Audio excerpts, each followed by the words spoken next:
নমস্কার বন্ধুরা, গুঞ্জাস মম চ্যানেলের আরেকটি নতুন পর্বে সবাইকে স্বাগত জানাই। আশা করি সবাই ভালো আছেন, সুস্থ আছেন, আমরাও ভালো আছি।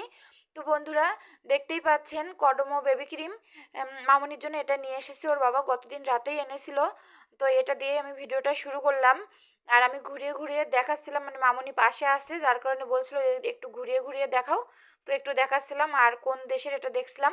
তো মামনির বাবা বললো থাইল্যান্ডের, তাই আর কিন্তু ভালোভাবে খুঁজে বের করিনি, লেখাগুলো তো একটু ছোট ছোট। আর এর আগে না মামনিকে কিন্তু জনসনের প্রোডাক্ট ব্যবহার করাতাম আমি।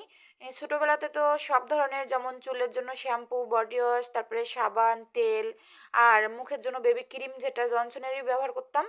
তো 6 বছরের পর থেকে কিন্তু আর ব্যবহার করা হয়নি, মামনির তো 7 বছর চলে, যার কারণে 1-1.5 বছর হয়ে গেছে, 6 বছরের আর একটু আগের থেকেই প্রায় 1.5 বছরের মতো হয়ে গেছে যে ওইগুলো আর কেনা হয় না।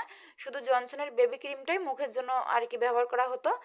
তো এইবার জনসনেরটা বাদ দিয়ে কডমোরটা আনতে বলছিলাম, যার কারণে মামনির বাবা এনেছে এটা। তো যাই হোক, ওই দিন রাতের ভিডিও থেকে শুরু করলাম। আর এখন হচ্ছে পরের দিন, আমি সকালে খাওয়া দাওয়ার পর এই যে টুকটাকি কাজ বাজে লেগে পড়েছি। জানালাটা একটু পরিষ্কার করে নিচ্ছি, যেহেতু গলি রোডের সাইডেই দেখতে পাচ্ছেন বাসাটা, যার কারণে ধুলো ময়লাটা একটু বেশি হয়, আমি সবসময় বলি। আর জানালাগুলো সবসময় পরিষ্কার করে রাখা লাগে, যার কারণ জানালার পাশে হচ্ছে খাট। তাহলে না হলে পরিষ্কার না থাকলে ধুলাগুলো রুমে চলে আসে। তো ওই জানালাটা পরিষ্কার করে ওই খাটের সোজা যে জানালা ওইটাই পরিষ্কার করা হয়। এই পাশে যে ড্রেসিং টেবিলের সোজা যেটা, সেটা একটু কমই করা হয়, মানে ঝেড়ে নেওয়া হয় আর কি। আর মানে ভেজা কাপড় দিয়ে মুছা হয়। ওটা একটু 15 দিন পর পর এরকম আর কি। কিন্তু এগুলো তো 2-1 দিন পর পরই এই মানে খাটের পাশে যে জানালাটা এটা পরিষ্কার করা লাগে আমার। তো যাই হোক, ছোটো রুমের জানালাটাও পরিষ্কার করলাম, দেখতেই পেয়েছেন। আর মামনি ছোট, মানে নিচে যে বেডটা মানে আছে সেখানে বসে খেলা করছে, দেখতেই পাচ্ছেন। ও তো মহা খুশি ওখানে বসে খেলা করাতে।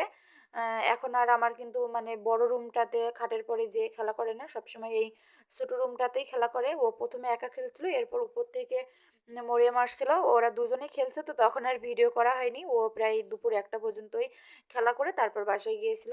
তো ওই রুমটার জানালা পরিষ্কার করার পরে আমি এই যে টেবিলটা পরিষ্কার করে নিলাম। তারপরে এই যে কাপড় চোপড় ভিজিয়েছি, আগেই ভিজিয়েছি। এখানে মামনির বাবার কাপড় চোপড়গুলোই আছে, মামনির 2-1টা আছে।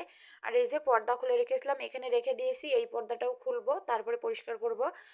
একদিনে তো হচ্ছে না, মামনির বাবার কাপড় চোপড়গুলো কাচতেই হতো। আর র্যাকটা খুলে রেখেছি, এটা এখনো পরিষ্কার করে পারিনি, করবো 2-1 দিন পরে আর কি। তো তারপর চলে আসলাম, এই যে ড্রেসিং টেবিলটা পরিষ্কার করে নিব। কি পরিমাণ ধুলা পড়েছে দেখতেই পাচ্ছেন। কোনো কিছু আমার রুমে পরিষ্কার করা হোক আর না হোক, ড্রেসিং টেবিলটা কিন্তু প্রতিদিনই পরিষ্কার করতে হয়।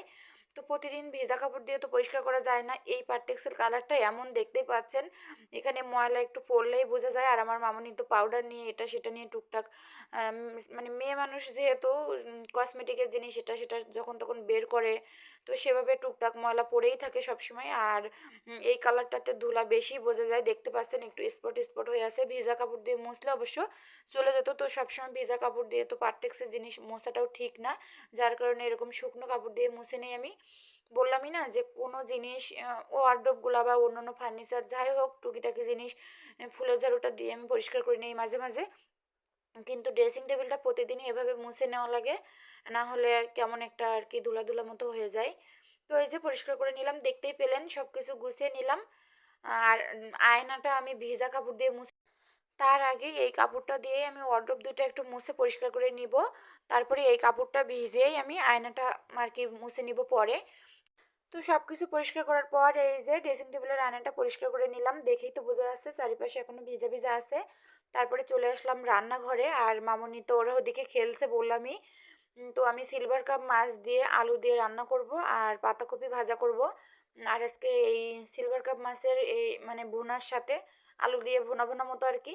তো তার সাথে একটু ধনিয়া পাতা কিন্তু দিব নামানোর আগে। একটু একটু করে খাওয়ার অভ্যাস করব বললামই না।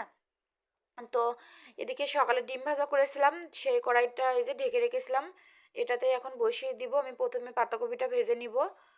আর দেখতেই পাচ্ছেন আমার চুলার চারিপাশ বা বেসিংটা কতটা পরিষ্কার। ছোট্ট একটু জায়গা, চুলার পাশে তো অল্প একটু জায়গা দেখেই তো বুঝতে পারছেন। তো তারপরেও আমি ফাঁকা রেখে রান্না করার চেষ্টা করি, ফাঁকা ফাঁকা থাকলে বেশ ভালোই লাগে আমার। তো এদিকে পেঁয়াজ কুচি রসুন কুচি দিয়ে দিলাম, 1 কোয়া রসুন দিয়েছি আর একটু পেঁয়াজ দিয়েছি, পাঁচফোড়ন তেজপাতা দিয়ে একটু ভাজা ভাজা করে নিয়ে কেটে রাখা পাতাকপি দিলাম আর একটা আলু আমি পরে কেটে নিয়েছি। তো তারপরে কাঁচামরিচ, হলুদের গুঁড়া, পরিমাণ মতো লবণ দিয়ে খুন্তি দিয়ে একটু নেড়ে চেড়ে ঢাকনা দিয়ে দিলাম।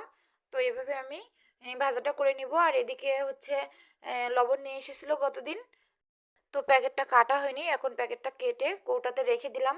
আর মনে হচ্ছে দিন যত যাচ্ছে লবণের পরিমাণ কমে যাচ্ছে, মনে হচ্ছে যে কৌটাতে আর একটু বেশি হতো, তো এখন মনে হচ্ছে আর একটু কম হয়ে যাচ্ছে।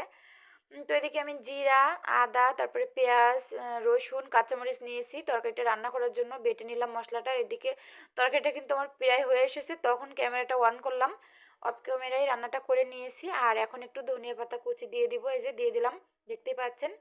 আর তারপর তরকারিটা নামিয়ে নিব। তো বন্ধুরা, যারা আমার ভিডিওটি দেখছেন একটি লাইকও করেননি, প্লিজ একটি লাইক করে তারপর আমার ভিডিওটি সম্পূর্ণ দেখে নিন। আর যারা আমার চ্যানেলটি সাবস্ক্রাইব করেছেন তাদেরকে অসংখ্য অসংখ্য ধন্যবাদ। যারা এখনও করেননি প্লিজ আমার চ্যানেলটি সাবস্ক্রাইব করে আমার পাশে থেকে যাবেন। আর যারা প্রতিদিন সুন্দর সুন্দর কমেন্ট করছেন আমার ভিডিও দেখে, তো তাদেরকেও অসংখ্য অসংখ্য ধন্যবাদ। আর এদিকে সন্ধ্যার সময় যে কাপড় চোপড়গুলো নিয়ে আসলাম, আমি যখন কেসে ছিলাম অল্প একটু ভিডিও করেছিলাম, ভিডিওটা ডিলিট হয়ে গেছে। তো সন্ধ্যার সময় দেখিয়ে দিলাম, এই যে এখানে আমাদের রানিং কাপড় চোপড় মানে পরেছিলাম সেগুলোও একটু আছে, মামনিরটাও আছে। আর ওর বাবার জিনিসই বেশি দেখতে পেয়েছেন। আর সন্ধ্যার পর মামনির বাবা আসার সময় যে জলপাই নিয়ে এসেছে, বড়ই নিয়ে এসেছে, আর কমলা নিয়ে এসেছে, পান নিয়ে এসেছে, আমাদের নিজেদের খাওয়ার জন্য কিন্তু।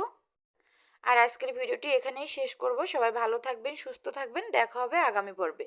ভিডিওটা কেমন লাগলো কমেন্ট করে জানাবেন।